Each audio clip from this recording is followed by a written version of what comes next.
Well guys, today's February the 10th and we have snow.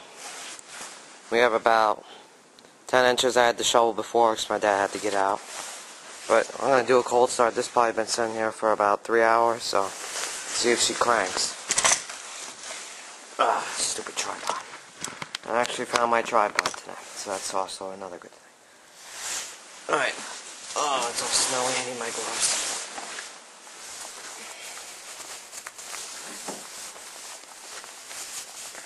I'll probably start first dry. Shit.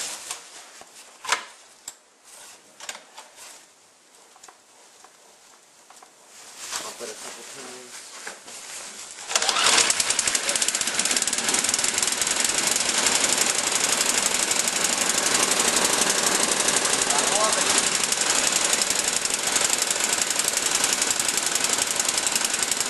Gotta let it warm up.